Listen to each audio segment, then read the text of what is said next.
name is Lio Tipton, and I am an actor as much as anyone can claim when they're not working. And I'm an actor and an artist person. Well, could you define artist person? I feel like there's some things you're probably really good at outside of the acting industry.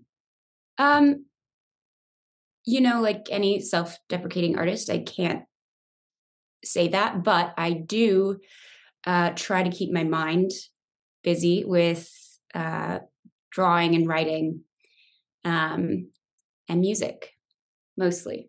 Yeah. Oh, really? So, I mean, one thing we talk about throughout each episode is what keeps you satiated, what keeps you happy outside of obviously submitting self tapes, working and auditioning, or, for most of us, not working and trying to work. But what do you like to do? I'm just going to get out of the way. Say you had a full day of self tapes.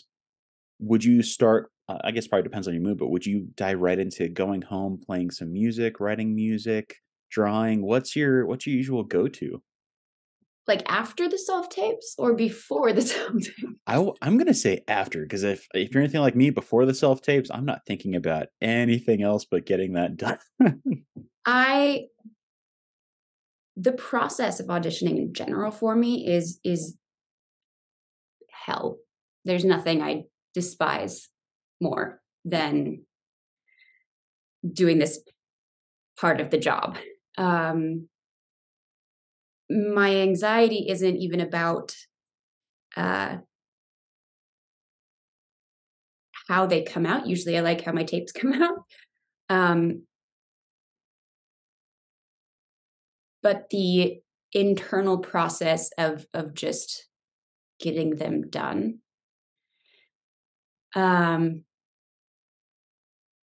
So I would say I try to procrastinate, and I'm too successful at procrastination when it comes to tapes.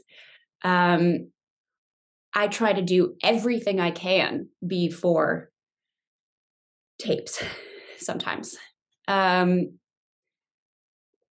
so I would say everything. What do I do before? Um, literally anything and everything to try to get my brain off of those tapes. Currently, it's moving, but normally it would be music and art, and I get locked into those worlds so deeply that night comes and just the day goes by. Whoops. That's how much I dread tapes. But to stay satiated, I think that's the hardest. I think that's a constant everyday struggle. You wake up and you're just like, what am I doing with my life? I have nothing I'm doing with my life right now. How to like find that place to belong and in the intermediate, is that right? In the Inter yeah, intermedium, inter yeah, that sounds right. intermediate. I'm gonna say it's right. Okay. Um, uh, just that to me is the worst part of helplessness, of just like feeling like when the self tapes are done, that's when the feeling hits of now I have no more work for this week.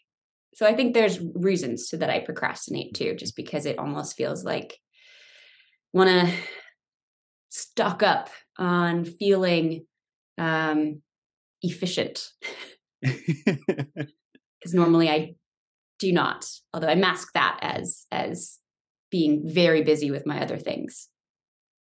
It's kind of a game I play with myself. Yeah, yeah, it makes sense. I totally get it. I totally get it. And I do want to, if you don't mind, I want to go back to the anxiety part of it because I feel like a lot of artists have that, and I'm curious if that had started, with you personally from a younger age before, you really started acting, or did that just come with the territory of, hey, this is your first in-person audition. Don't be nervous, but 30 people are going to be looking at you while you do this. So good luck to mess up. I mean, as far as when it comes to auditioning, I think I initially starting out was very confident. I felt like I had a secret. And I could go into a room and I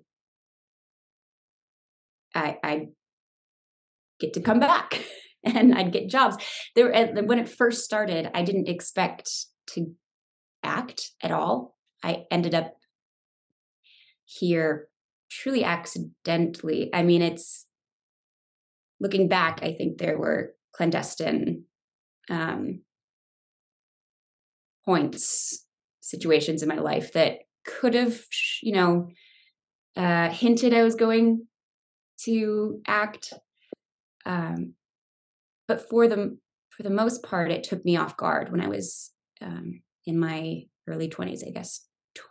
21 was my first 20, I think was my first job. And by 22, 21, I was doing Crazy Stupid Love.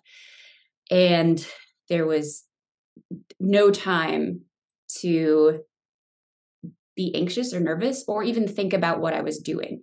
My life just took a turn entirely. And then I got pulled into this madness that is young Hollywood. And I never had time to worry because I had success pretty much out of the gate. And I didn't think of the future because it just seemed to be happening. And I feel like people can relate in many career situations to not really fully looking ahead necessarily. I mean, I didn't even know how to look ahead in acting because everything is just a crapshoot. That's what the process is constantly.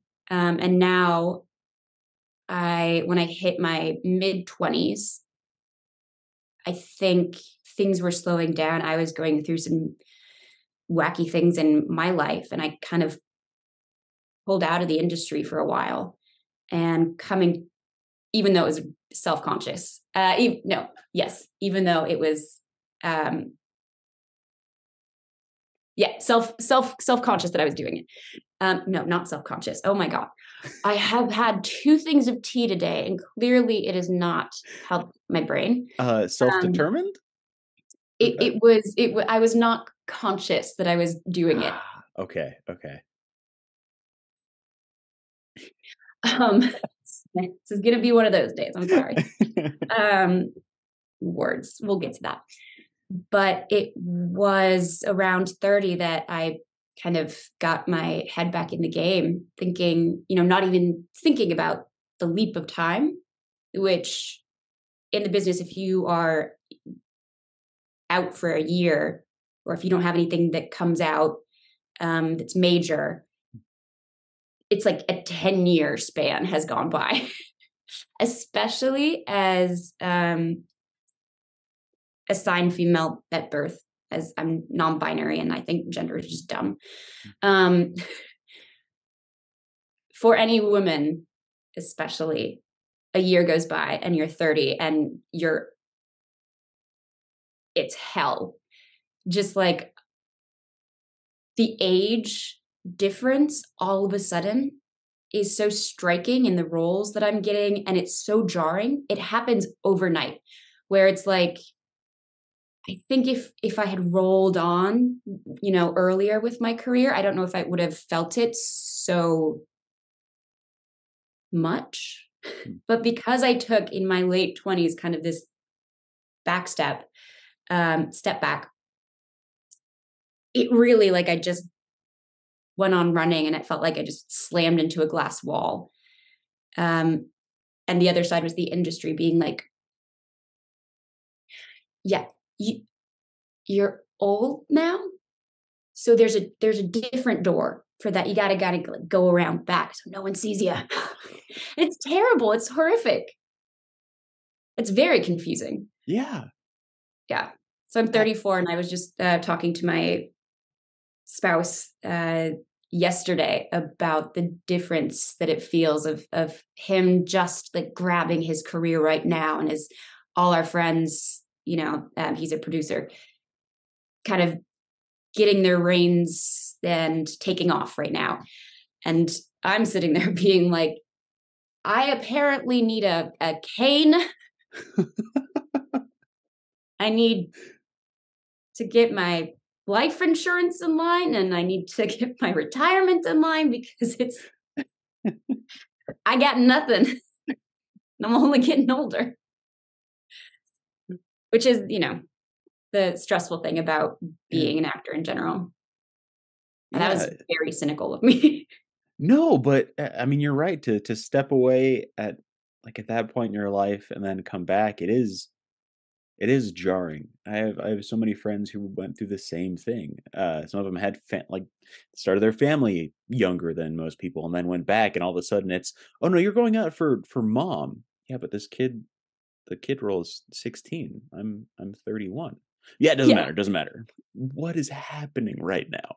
So Yeah. how did you navigate that? Because I'm sure psychologically that's a clusterfuck to just go in and suddenly you're supposed to play somebody 10 years older character-wise, but you have only aged 4 years. Yes. Truly. Yeah. It's really confusing, and I don't feel like a grown up in any way. I sometimes, but I mean, I must be similar to you in that I love magic and I love fantasy and adventures and doing things like Legos and games and make believe. Like I live for those things. Um, and I think it makes it all the more confusing when uh, my head isn't lining up with some of the characters that I'm getting. And I also just realize how real ageism is in this business. I mean, we all knew it was there. We've all Mhm. known for a long time. But to be at the beginning of it and to feel like I kind of like walked on from nothing, it's so fun. And it's working against me in every way. I have gray hairs now somewhere there. I'm like, that's not helping the stress of it. My spouse is always like, don't stress about your age because that will make you have gray hair. And I'm like, well, that's why I'm stressing. Exactly. Like, this isn't helping. It's making I'm gonna think about that even more now. Thank you, thank you, thank you. Uh, it's, yeah, I mean, I just turned 30 last year, Happy and birthday. thank you, thank you. I feel like just now am I reaching, like you said, a lot of your peers and your friends are now taking your career, they're taking their career by the reins and they're going off. But I also see a lot of people who are just being pushed off to the sidelines for no reason whatsoever, like the most talented people. And I'm sure you've seen it too. And it's uh, just this overwhelming fear now giving in self tapes. Like, am I like quote unquote past prime? Like what for my look, for my perceived gender? What's the goal now? Because I'm no longer looking 16 years old with 8-pack abs. Well, I never had that. Let's be honest, but shooting an Amazon teen show. So it's like when all these shifts happen in the industry, especially now, some really for the better, and producing content and making your own career, so to speak. What are you like really ambitious and looking forward to now as far as your career goes? I mean, you had a huge launch. I remember watching you in The Big Bang Theory, your first episode when you just appeared on that, and then saw you years later in Crazy Stupid Love. But I'm sure things have changed since then, right? So like, what do you want to do as far as your career goes? Like, what do you want to set off? You love this magic. You want to keep experiencing it. So what's next Well, for you? I think I would say that I actually um, I want work that is deeper, more difficult. I, more than anything, I didn't know like the privilege to work when I was in my starting out was I just took for granted so much. And I want to now kind of explode with creativity and imagination. And I want to work with filmmakers on a close level. I want to dig into something. Um, I want to bury my head in just a project, challenge after challenge. I especially like physical challenges. I've never had the confidence to allow myself to want more for my career. I think I was just so confused going into this world and so just thrown by figuring out everything that a 20-year-old is figuring it out. Plus, having that done on display and feeling like I didn't have the social skills or um, always the capacity to comprehend or follow or choose my path. I felt kind of just bopped back and forth. And I don't want to be pushed back and forth anymore. I really want to be able to say that I can walk where I want with my career. Not not that I want to choose jobs. I think that is a luxury I'll probably never have. Um, but I want to be able to get to the point where I get to be with my career instead of my career being something that is floating around like a dandelion you just blew a wish on, and just hoping that one will snag somewhere. Um, so that was the third time I tried to answer that question. I feel like it was better. At least there was a metaphor in there. But I did touch upon the fact that um, communication is just so important to me. And I struggle with communication so much. Um, I used to care that I struggled. Now I just openly struggle. I'm I'm okay with that, especially when I'm speaking to nice people who um, understand that. Well, it's funny you mentioned that because I feel like a lot of people can relate to that, as far as being comfortable and being uncomfortable with how our words come out or our personalities exude. I mean, I bartended for 8 years, and every single day there would be "Well, I'm just gonna walk away because this is way too weird and awkward. I'm just gonna let them sit with it." But when did that shift for you? I really love that you brought that up. When did you realize I'm done caring if people are, you know I mean, I can't be done entirely yeah. because it's. I mean, no matter what, and I don't know if you feel this way, but when you put in a tape, especially that you're really excited about, and just tape after tape after tape that you don't get feedback on, or the feedback is minimal. Oh, they loved your tape, but they're going somewhere else. It's hard. It's almost impossible to not take it personally. Um, and I think that I'll never get past that entirely. But I've learned how to at least take a step back and go, okay, I don't want to hate myself for not getting work because there's something wrong with me, which is where my brain went, which is why can't I function like this? What is it about me that is not um, what is it about me that people aren't seeing, that it's making them um, uncomfortable in a social setting, for instance? And I just kept blaming myself and feeling like my biggest failure was that I would never be what people expected or wanted. And the version that came out was, in fact, um,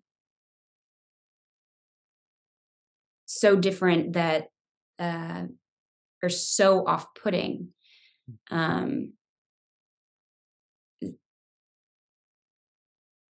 that I understood why I wasn't, or I understood why people wouldn't like me or wouldn't. I mean, obviously that's, it was in my head, but I think I finally got to the point where it was like, I can't run away from what I am, who I am. Um,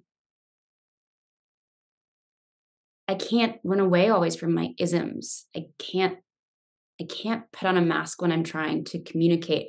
The one time I put on a mask is when I am acting. And well, no, I'm always putting on a mask. I'm always masking. But the one time where I feel like confident is portraying someone else. And I used to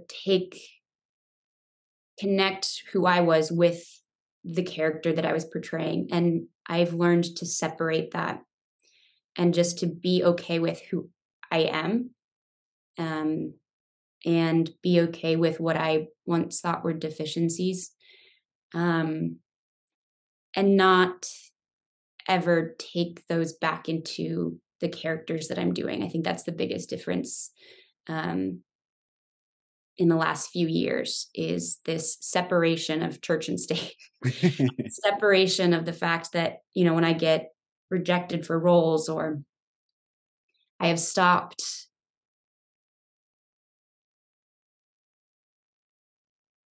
I've stopped hating myself for it. It doesn't make it easier. I get discouraged, that maybe, or question, maybe it's just how I am. Um, but I've been able to separate my emotions from it as much. I think that was a roundabout answer.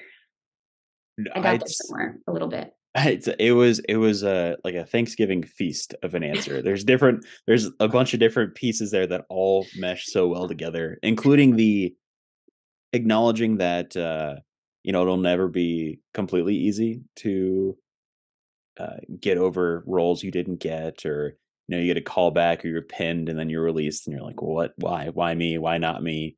But it shows just so much growth as an artist to have that, based on those I've talked to, people I've met over the years. And it is tough. And I do enjoy that, even before you're talking about how drawing and music and playing with Legos and just absorbing magic keeps you satiated and adds more to your life. So I do want to ask you, when it comes to those times where you're feeling maybe a little less so because you didn't get a role, um, how how quickly do you lose yourself in those practices of drawing and music and Legos? I just actually, I should rephrase that.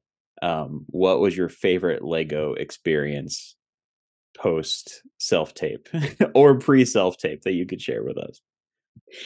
Um, okay, well, for that, I would say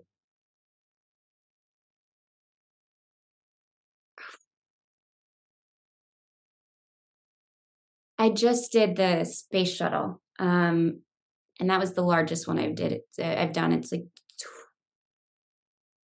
3,500 pieces or 2,500. I forget. It's a big guy. And that one really allowed me to, why I love Legos is it completely takes your attention and allows you to also just pretend in that world. As you build it, you're hiding the worlds away that you'll never see again, which is something I didn't know about Legos. And I feel like it has that kind of creative, you're making something, it's tangible, and you're also getting to live in this world as you make it, which is a nice escape from overthinking everything. Yeah, that would be my favorite. I'm waiting for the Hogwarts one. I can't. It's so expensive. Legos How are so expensive, how but much is the Hogwarts one? it's Hogwarts, I and it has gotta all the things, Sorry, listeners, all if the you hear things. typing, I'm typing this in because I did not know that was happening. Oh yeah, And it's happening. oh, I know. okay, Mhm. yep, can't do that. Um, listeners, it is now going between 400 and 545 for the Yeah, Hogwarts castle. which is just Um, I can't. That's yeah, the thing about Legos is sadness. I oh my god, I'm gonna be thinking about that all day. I growing up, I wanted to live in the Harry Potter world. I didn't even think about acting. I fell into this industry, but I wanted to be there. That's what I wanted to do.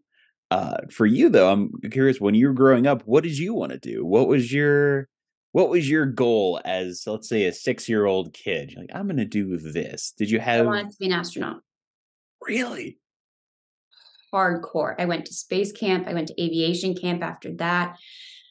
God, I had like in my room, I had on my walls just the steps that I would need to become an astronaut, like where I would need to go to school and what majors I would have and the training and all the different ways that I could get there. I was obsessed, obsessed. And then it turns out that I'm not great at math. It is my favorite subject for math theory. Um, and I find it one of the most magical things in the world. Speaking of magic, just the numbers and math is everywhere, and it just, ugh. Um, but turns out, yeah, you have to have just like a better math grade in general or anything pertaining to space. So that died pretty quick in high school. Realizing that. And then uh, it became filmmaking, and it became filmmaking because I had so much trouble socially in school. I was homeschooled in elementary school because I was figure skating, and when I went into high school, I was still skating, so kids didn't really know me, and I wanted to be cool just like anyone, but I felt like I would open my mouth, or I don't know, be myself, and it would make people uncomfortable. I felt that I was making people uncomfortable, or more, I didn't realize that. I think I was just confused in general. Like my social awareness and my ability to read people was just not ideal. And I realized quickly if I could, I loved, let me go back. My dad is a computer engineer. He came home one day with a program and he showed it to my sister, and it was an editing program, video editing program, one of the very early, like, consumer uh consumer ones. And he was out playing golf on a Saturday or something, and I managed to sneak into his office and figure out how to upload the video, and I started to figure out how to work it.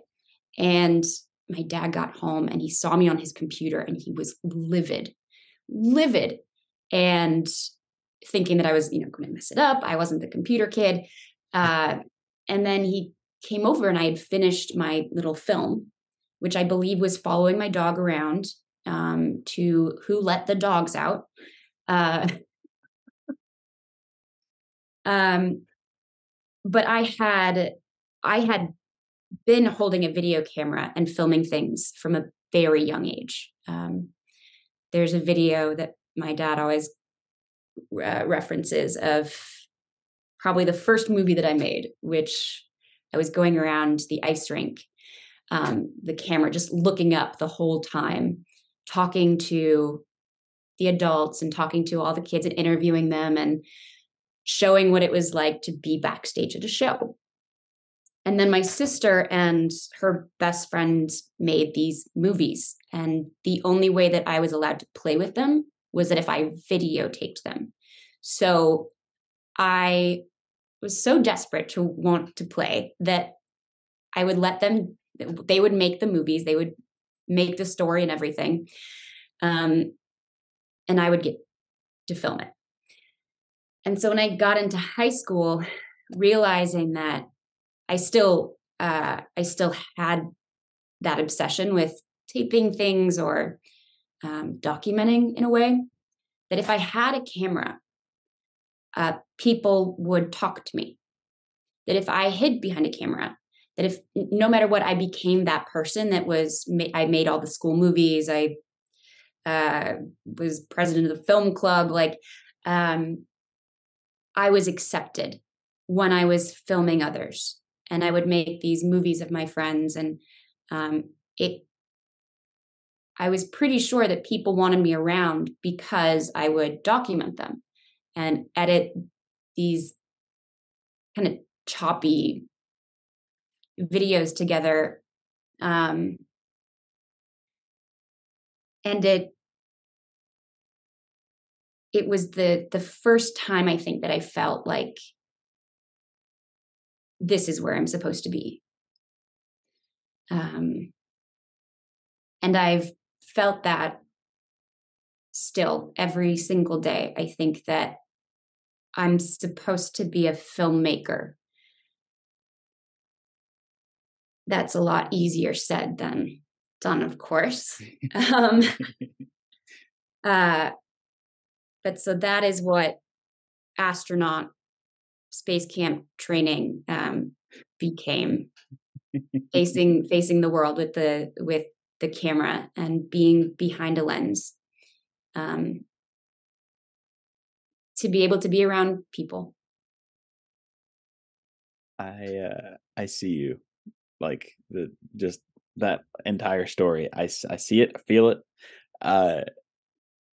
It brings back a lot of memories. And before I get to the last batch of questions, because I know I'm running over time, how? I mean, look, I've took like 20 minutes to try to answer one question. I always feel bad. I always tell the reps, like, yeah, 30 to 40 minutes, but then if we click, it's like, all right.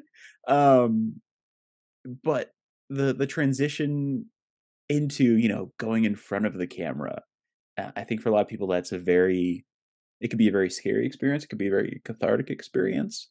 So the first time you actually performed on camera, what was going through your head after being behind the lens for so long? I refused to call myself an actor for the first 2 years of my career. And it wasn't until I was on the press tour for Warm Bodies, that I finally took the title actor.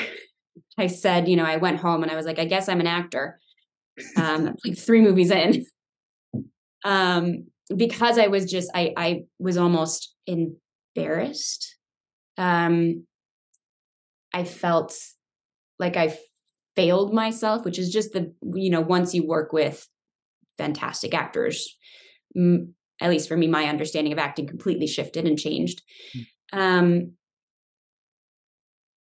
when I finally like allowed myself to settle there, I think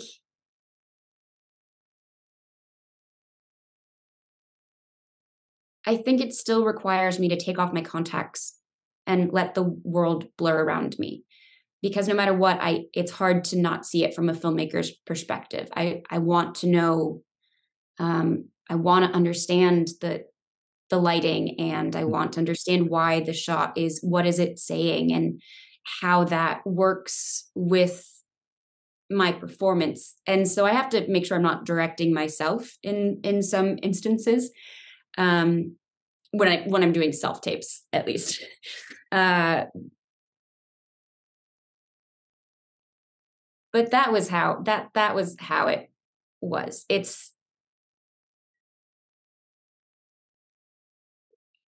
I can be comfortable because I'm being someone else. And when I'm not and then so that way it works. It makes sense. When I'm holding a camera or when I'm in front of a camera, I am either hidden or I am still hidden, but I'm someone else with someone else's words, and I can make that work and I can get out of my own skin. So it wasn't a terribly large shift. It was just a different version of feeling socially acceptable. Yeah. Yeah. And so why do you bring that up? Because all I can think of is the amount of anxiety I get when you now have to switch and go to like a mixer or do, like a premiere thing and go talk to people outside of the set, outside of the film itself. And then you have to kind of be yourself, but also put on, like you said, a mask so you don't freak out and have an anxiety attack because you're talking to, it could be producers, it could be, just people who are trying to interview you. But yeah, that all makes sense to me. I'm playing somebody else. Somebody else wrote these words. I got nothing to do with it outside of, this, and then the camera's a whole other thing. But with your experience and everything you've talked about, I am very curious about this next answer. And it's if you have a party story you could share with our listeners. So it's not necessarily a story that happened at a party, but it's a story, something that has impacted your life, something that you really just you can remember to a T, that has occurred throughout or not throughout, but during your career, that you would definitely resort to telling friends at a party. It could be something really funny, something kind of tragic, something scary, just something that stands out so immensely you would definitely tell it over a couple of drinks at a local bar. It was I'd say it's kind of a glittery memory at the Venice Film Festival, which was like my first film festival. It was with Damsels in Distress, the Whit Stillman film. He hadn't made a film for 12 years, and he's kind of a cult filmmaker. And so this was his debut since his absence. And we closed the festival. That night, it was my first time like experiencing a red carpet like that, where it's just, I don't know if you've looked at the Venice carpet, but it's this huge red thing, and all, people are like in a pit. I don't even know how to describe it, but it's terrifying and enormous, with hundreds of bulbs going everywhere, flashing. And I had a bouncer because I was in a Dior gown, but the bouncer was because I had a $500,000 bracelet on my hand. Yes. Yeah. And so I had this bouncer with me. It wasn't for me. He was for the bracelet. Let me clarify. And I'm just walking. I'm like, what in the world is happening? This was only 2 years into acting, right? Crazy Stupid Love had like just come out, and or it came out like the year before or something. And when the movie finished, we were sitting on the like middle balcony at the top, and Whit got a standing ovation. And so we were just standing there, and the entire theater stood and turned around and clapped for like minutes. And we walked out into the there was like this rooftop that the theater walked out to,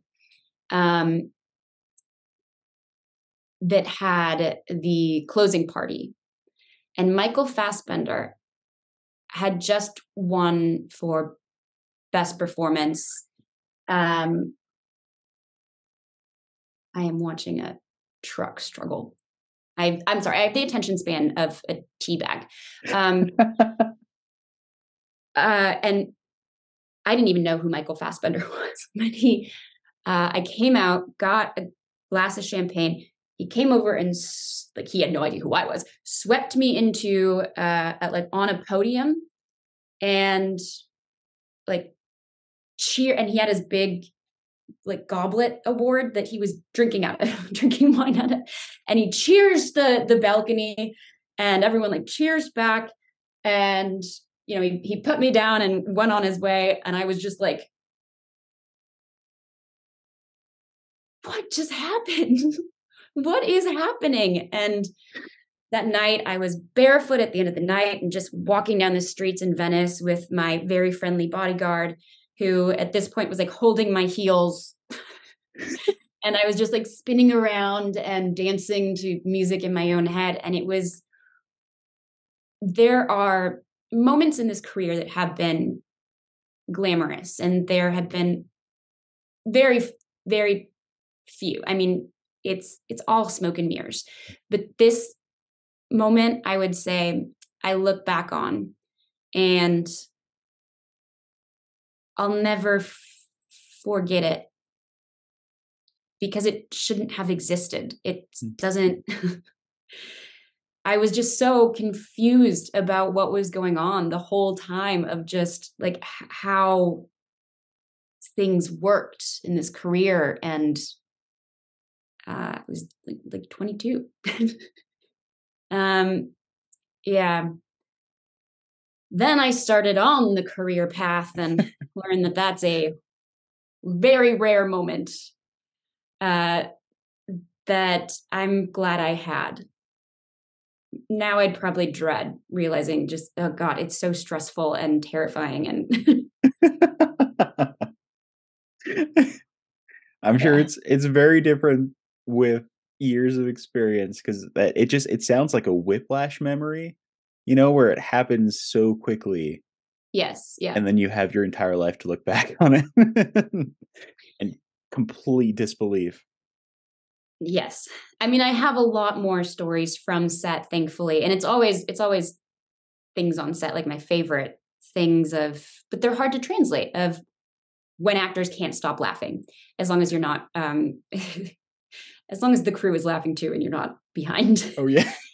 Some of my favorite memories are just not being able to, you know, or the director starts laughing and can't stop. And it's just infectious. And you're with your family of these wonderful people that come to work and work so much harder than I could ever. I mean, it blows my mind how hard a crew works. And to watch these people that you formed bonds with just not be able to do because everyone is just like on the floor, and you can't look at anyone because everyone will just start busting up. And it doesn't happen anywhere else. In my life, at least. It's such a specific and unique moment for set. And then you have to go back and you have to get serious so that you can go back and play pretend. And it's just amazing to me that's an occurrence. That's my less douchebag vague story, because again, it's hard to, you don't want to hear me try to retell something that was funny. It's I don't know. I would buy your memoir in a heartbeat. I want the audiobook. I want to listen to it. I have a It's tattoo that says the brevity is the soul of wit, which is from, well, it's a Shakespeare, it's from Hamlet, but it's also something from Phantom Tollbooth, which is my favorite book. And I got it tattooed so that I would remember brevity is the soul of wit, since I always stumble with my words and go on these tangents that I forget I'm on and just keep following. Clearly, even though it's tattooed on my body, it is never sunken in. I can never write a memoir. It would be it would be bad. It would be just tangents. that's I mean, in all honesty, that would make a better memoir. In my opinion. I you could always use a ghostwriter, but no, you know what? Based off of the 100 something episodes I've done of this show, I can relate to that. A lot of Chris Farley energy where things just drop and you're like, shit, what was I talking about? There's a bird outside. I don't know what's happening. But both, you know, which your first story wasn't douchey at all. I think it's one of those stories that a lot of people say is douchey because they don't want to come off as douchey, but it's a wonderful memory. And then just being on set, people develop a hive mind when you work with, these folks for weeks or months on end, and eventually it's 2 a.m. and everybody wants to go home, but the giggles won't fucking stop. So they're just gonna happen. But with all of that you just said, I wonder, do you have any advice that you could pass on to our listeners, whether they're starting out in their acting journey, or maybe they've been in it for 10 years and they're trying to stick themselves to it and keep going? Do you have anything that could keep them going that you've personally held on to? Yeah, I don't have any other skills.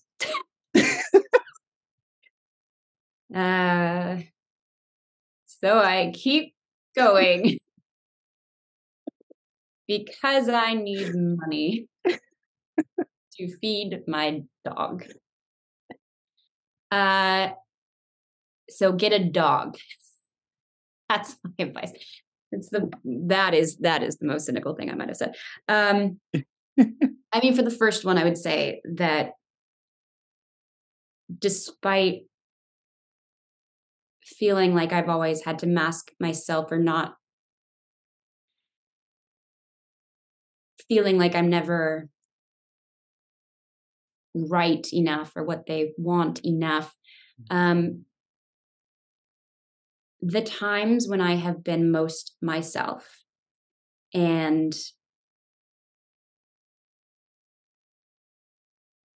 had fun with my tapes and explored the work I was doing from a different point of view, from one that wasn't like, I know that they want this or they're looking for this, but it's okay, they're looking for that. What is it about that role that I can bring? And being yourself and being unique and different is, to me, what truly matters at the end. And it's not about being what they want on the page. It's got to be more than that. You got to bring more than that. And don't be shy or scared. And don't let any acting coach don't tell you that, your take on something is wrong. Because it's your take and it won't be anyone else's. Don't try to make it anyone else's. As far as real advice for those in the slump of things, it's hard to remember. At least for me, I've never not worked a year. I've never gone a full year without working. I've always done 2 or 3 projects in a year. albeit very different sizes. But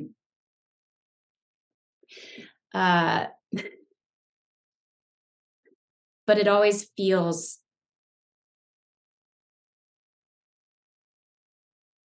like eons just go by in that in between time.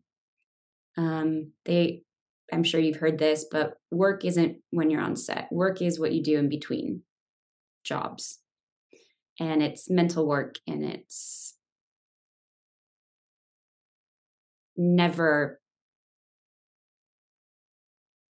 easy, and it's so unique and specific. It's hard to even, our friends might not understand it, our family might not understand it, which isolates and makes you question every day. Maybe makes me question, what am I doing with my life, especially as I get older. But as my spouse keeps saying, like, it is longevity. And if you can manage to hold on,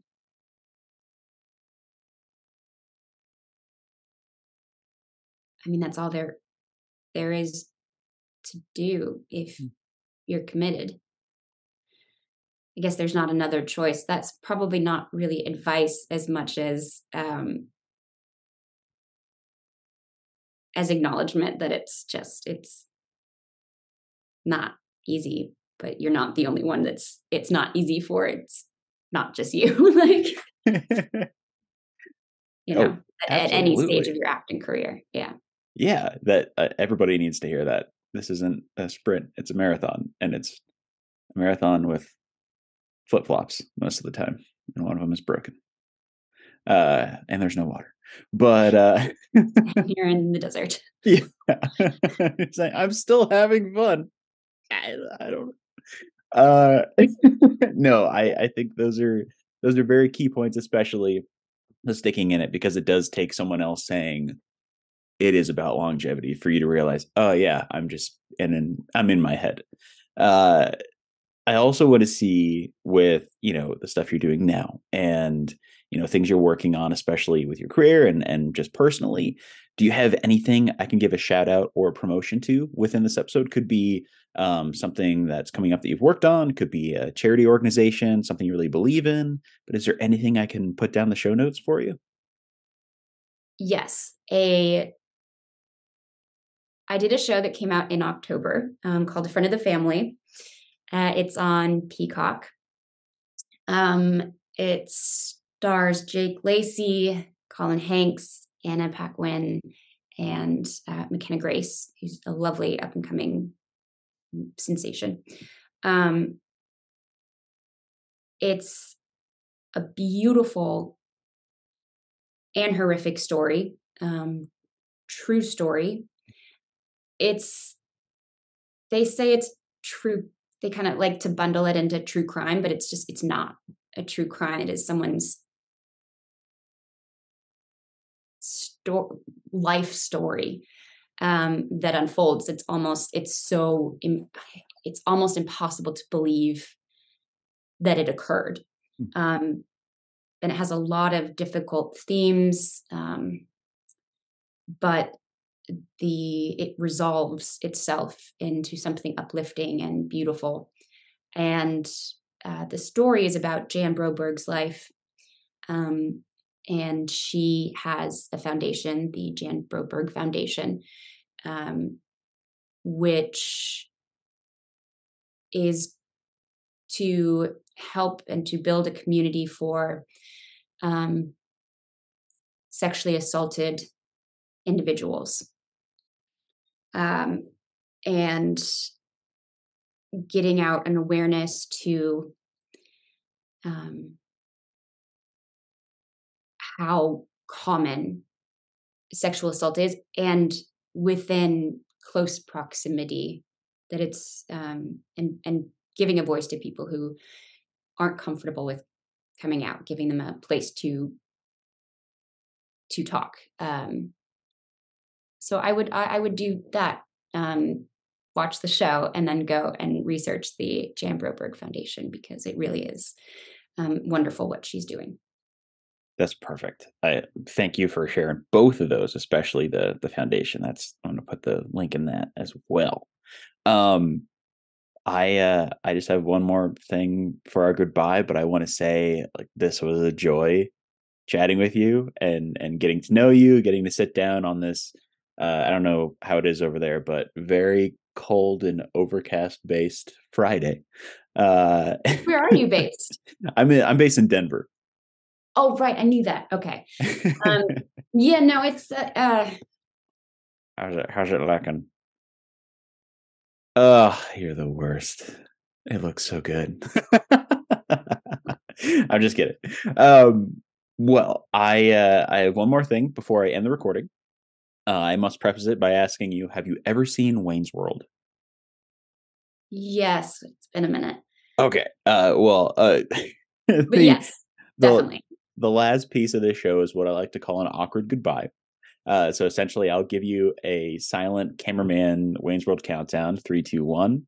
And when I point to you, give me your best verbal awkward goodbye, and I'll stop the recording from there. Does that sound good? Okay. Super awkward. Here we go. In